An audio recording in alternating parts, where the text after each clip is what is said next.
MCC संसदबाट pass गराउन थप दबाब दिने उद्देश्यले एक अमेरिकी नेता नेपाल आउँदै सरकारले राख्यो सूचना गोप्य। लिपुलेखमा सडक बनाउने मोदीको घोषणामा नेपाल सरकार मौन। नेपालले अवरोध गर्न खोजेमा कडा जवाफ दिने मोदीको चेतावनी।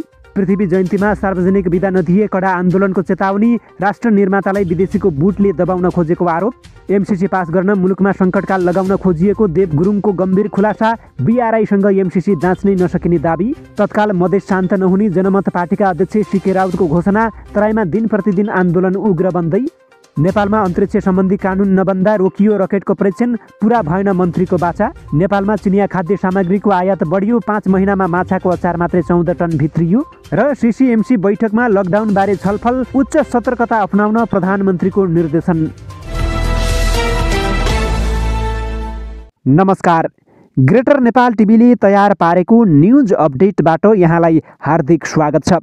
अब सुन्नुहोस् पुरा समाचार। एमसीसी संसदबाट पास गराउन थप दबाब दिने उद्देश्यले एक अमेरिकी नेता नेपाल आउन लागेको स्रोतले गोप्य जानकारी गराएको छ। उनी मूलत भारतको भ्रमणका निमित्त भारत आउन लागे पनि भारत हुँदै नेपाल आउने बताइएको छ। अमेरिकी सरकारको इन्डो प्यासिफिक स्ट्राटेजीका एक कर्मचारी हुन् उनी, तर उनको नाम गोप्य राखिएको छ। उनी 2 हप्तापछि भारत हुँदै नेपाल आउने कार्यक्रम रहेको स्रोतले दाबी गरेको छ। भारतीय प्रधानमन्त्री नरेन्द्र मोदीले नेपाली भूमि लिपुलेखमा सडकलाई चौडा गर्ने बताएका छन्। प्रधानमन्त्री मोदीले उत्तराखण्डको हल्दानीमा केही दिन अघि एक र्यालीमा सम्बोधन गर्दै आफ्नो सरकार राज्यका मानिसको लाभको लागि विकासलाई तीव्रता दिइरहेको बताएका थिए। तपाईहरूलाई सुख सुविधाबाट वञ्चित गर्नेहरूका कारण मानसरोवरको प्रवेशद्वार मानसखण्ड सडक मार्गसँग जोड्ने काम वञ्चित रह्यो, मोदीको भनाइ उद्धृत गर्दै बीबीसी हिन्दीले उल्लेख गरेको छ। हामीले केवल टनकपुर पिथौरागढ अल बेदर रोडमा मात्र काम गरेनौँ, हामीले लिपुलेखमा एक सडक पनि बनाएका छौँ र अब विस्तारको काम भइरहेको छ। भारतीय प्रधानमन्त्रीले लिपुलेख आफ्नो भूमि रहेको भन्दै सडक चौडा गर्ने बताइरहँदा नेपाल सरकारले भने यसबारे आधिकारिक रूपमा केही नभनेको बीबीसी हिन्दीले समाचारमा उल्लेख गरेको छ। मानसरोवर र कैलाशसम्म भारतीय नागरिक पुग्न सजिलो हुने भन्दै भारतले लिपुलेखमा सडक चौडा गरिरहेको बीबीसीले जनाएको छ। प्रधानमन्त्री शेरबहादुर देउवाले आफ्नो भारत यात्राका क्रममा 2 देश बीचमा सीमा मुद्दामा मोदीसँग छलफल गर्ने तयारी भएको भए पनि कोरोनाका कारण कार्यक्रम स्थगित भएपछि उनको भारत भ्रमण रोकिएको थियो। नेपाली भूमि लिपुलेखमा 9 अप्रिल 2008मा भारतीय रक्षा मन्त्री राजनाथ सिंहद्वारा दार्चुला लिपुलेख लिङ्क रोड उद्घाटन गरेपछि नेपाल सरकारले विरोध गरेको थियो। सडक उद्घाटन लगत्तै तत्कालीन केपी ओली सरकारले नेपाल स्थित भारतीय राजदूतलाई बोलाएर राजनीतिक नोट जारी गरेको थियो, जसमा नेपाली भूभागमा कुनै पनि गतिविधि नगर्न भारतलाई आग्रह गरेको थियो। तर भारतले त्यसलाई जारी राख्यो। भारतले नेपाली भूमि लिपुलेख लिम्पियाधुरा सहितको क्षेत्र समावेश गरेर नक्सा जारी गरेपछि नेपालले त्यसको विरोध गरेको थियो र ओली सरकारले ती भूभाग समेटेर चुच्चे नक्सा पनि जारी गरेको थियो। हालै भारतले कालापानी लिपुलेख र लिम्पियाधुरा आफ्नो बनाउन काली नदीको नामै परिवर्तन गरेको छ र काली नदीको ठाउँमा कुटीयाङ्दी नाम राखेको छ। तत्कालीन प्रधानमन्त्री केपी शर्मा ओली सरकारले चुच्चे नक्सा सार्वजनिक गरेसँगै नेपाल भारत बीचको सम्बन्धमा चिसो बढेको चर्चा भएको थियो। दार्चुलाका प्रमुख जिल्ला अधिकारी सिद्धराज जोशीका अनुसार भारतीय पक्षले अहिले पनि लिपुलेख क्षेत्रमा सडक विस्तार गरिरहेको छ।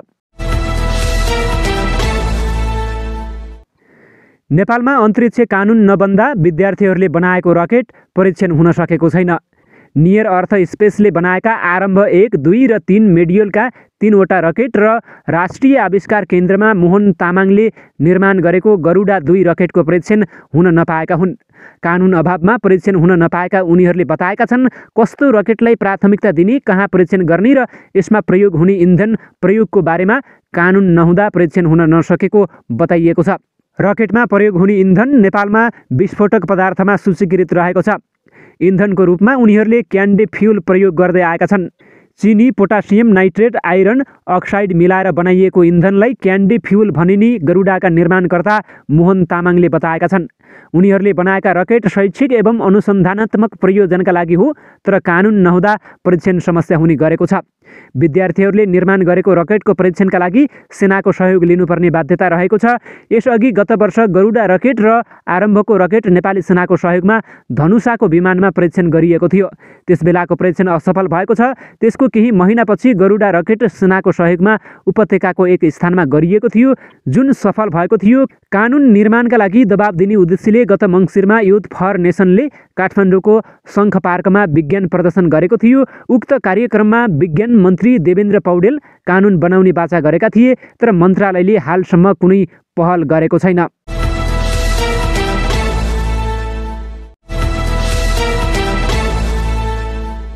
प्रतिबन्धित भारु 500 र 1000 दरका सटही नभएका 8 करोड 10 लाख नेपाली रुपैयाँ थन्किएको छ।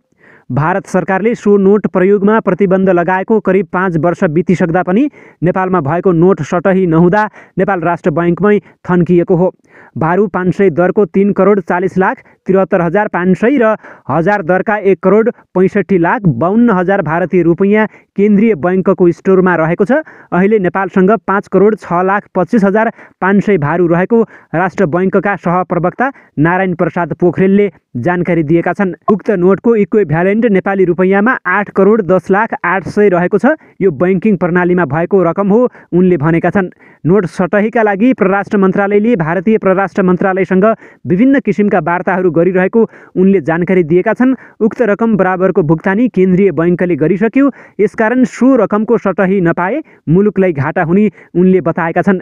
यसबारे नेपाल राष्ट्र बैङ्कले पटक पटक रिजर्भ बैङ्क अफ इन्डिया आरबिआईलाई पत्राचार पनि गरेको थियो, तर पहल गर्दैमा आरबिआईले सहजै मान्ने देखिएन।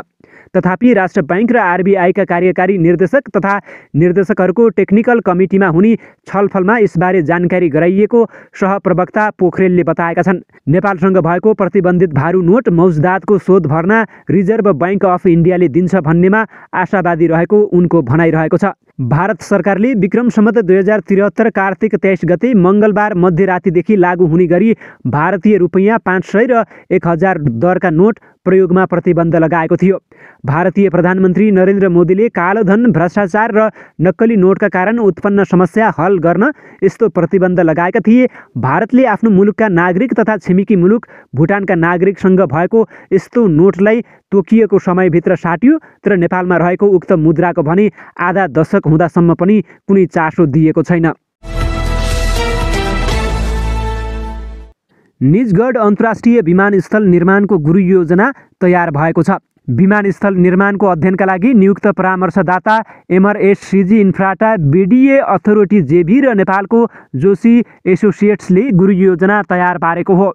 तयार पारिएको गुरु योजना बिहिबार प्रधानमन्त्री शेरबहादुर देउबा र पूर्व प्रधानमन्त्री झलनाथ खनाल, माधव कुमार नेपाल तथा पुष्पकमल दाहाल प्रचण्ड, संस्कृति पर्यटन तथा नागरिक उड्डयन मन्त्री प्रेमबहादुर आले र वन तथा भू संरक्षण मन्त्री रामसाहे प्रसाद यादव सहितको उपस्थितिमा बिहिबार प्रधानमन्त्री निवास बालुवाटारमा प्रस्तुत गरिएको थियो।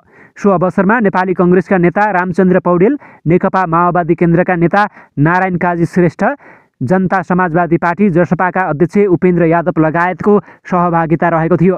नागरिक उड्डयन प्राधिकरणका निर्देशक प्रदीप अधिकारीले पहिलो चरणमा एउटा रनवे र एउटा टर्मिनल भवन निर्माण गरेर निजगढ अन्तर्राष्ट्रिय विमानस्थल सञ्चालनमा ल्याउन सकिने योजनासहितको गुरु योजना तयार पारिएको जानकारी दिएका छन्। गुरु योजनामा 4वटा रनवे निर्माण गर्ने प्रस्ताव गरिएको छ। उनका अनुसार सन् 2030 सम्ममा पहिलो चरण, सन् 2030 देखि 40 सम्ममा दोस्रो चरण, 2040 देखि 50 सम्म तेस्रो चरण र सन् 2050 देखि 60 सम्ममा चौथो चरणको काम सम्पन्न गर्ने प्रस्ताव गुरु योजनामा गरिएको छ। नागरिक उड्डयन प्राधिकरण अन्तर्गतको राष्ट्रिय गौरव आयोजना कार्यान्वयन तथा समन्वय शाखाका प्रमुख इन्जिनियर चन्द्रमाला श्रेष्ठले अबको 50 वर्षसम्मको आवश्यकता र यात्रु चापलाई ध्यानमा राखी दीर्घकालीन गुरु योजना तयार पारिएको जानकारी दिए। सो क्षेत्रमा निजगढ विमानस्थलको अर्को विकल्प हुन नसक्ने प्रस्ताव समेत गुरु योजनामा उल्लेख गरिएको उनले जानकारी दिएका छन्।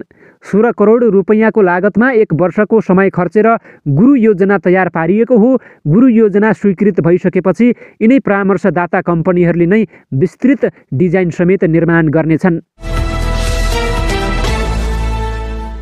जनमत पार्टीका नेता डाक्टर सीके राउत नेतृत्वमा तराई मधेसमा भइरहेको प्रदर्शनले आक्रामक रूप लिँदै गएको छ। प्रदेश नम्बर 2 सहित तराई मधेसका जिल्लाहरूमा किसान प्रदर्शनले जनमत पार्टी किसान वर्गका लागि मसिहा बन्दै गएको छ भने सत्ता सञ्चालनका लागि टाउको दुखाइ बन्न गएको छ। तर अरू राजनीतिक दलहरू राजनीतिक स्टन्टका लागि भएको टिप्पणी गर्दैछन्। आन्दोलनका क्रममा गाडीमा आगजनी र तोडफोड जनमतका कार्यकर्ताले गरेका छन् भने प्रहरीको रबरको गोली लागेर करिब आधा दर्जन कार्यकर्ता घाइते समेत भएका छन्। यसैबीच जनमत पार्टीका अध्यक्ष डाक्टर सीके राउतले तत्काल तराई शान्त नहुने सङ्केत गरेका छन्। विभिन्न अनलाइन मिडियामा अन्तर्वार्ता दिँदै उनले तत्काल किसानको माग पुरा नभएसम्म तराई शान्त नहुने बताएका हुन्। संयुक्त राष्ट्रसङ्घीय जनआन्दोलन मोर्चाले सरकारले राष्ट्र निर्माता पृथ्वीनारायण शाहको जन्म जयन्तीमा सार्वजनिक बिदा नदिए कडा आन्दोलन गर्ने चेतावनी दिएको छ। काठमाडौँको संवाद डबलीमा मोर्चाले पत्रकार सम्मेलन गरेर नेपालको मौलिक धर्म संस्कृति र इतिहासलाई मेटाउन देशी विदेशी तत्त्वहरू लागेको आरोप समेत लगाएको छ। मोर्चाका संयोजक तारानाथ लुइटेलले 2200-2400 गणराज्यहरूलाई एकीकरण गरेर आजको नेपाल निर्माण गरेका पृथ्वीनारायण शाहको अस्तित्व मेटाउन लाग्ने वर्तमान शासकहरूलाई नछाड्ने चेतावनी दिएका छन्। प्रधानमन्त्री शेरबहादुर देउवाले कोरोना संक्रमण फैलन नदिन उच्च सतर्कता अपनाउन निर्देशन दिएका छन्। शुक्रबार बसेको कोभिड-19 सङ्कट व्यवस्थापन केन्द्र CCMC बैठकमा प्रधानमन्त्री देउवाले अहिले कोरोनाको संक्रमण बढिरहेकाले संक्रमण बढ्न नदिने उपाय अपनाउन निर्देशन दिएका हुन्। बैठकमा ओमिक्रोन भेरिएन्टको संक्रमण दर बढ्दै गएमा स्मार्ट लकडाउन गर्ने विषयमा पनि छलफल भएको छ। संक्रमितहरूको सङ्ख्या बढेर गएमा भिडभाड हुने, सिनेमा हल, विद्यालयहरू बन्द गर्ने जस्ता स्मार्ट लकडाउनका विषयमा छलफल गरिएको छ। हवस् त, यिनै खबरसँगै ग्रेटर नेपाल टिभीले तयार पारेको न्युज अपडेटको समय सकिएको छ। प्रत्येक पलका ताजा अपडेटको लागि हामी तपाईँको माझमा छौँ। नमस्कार।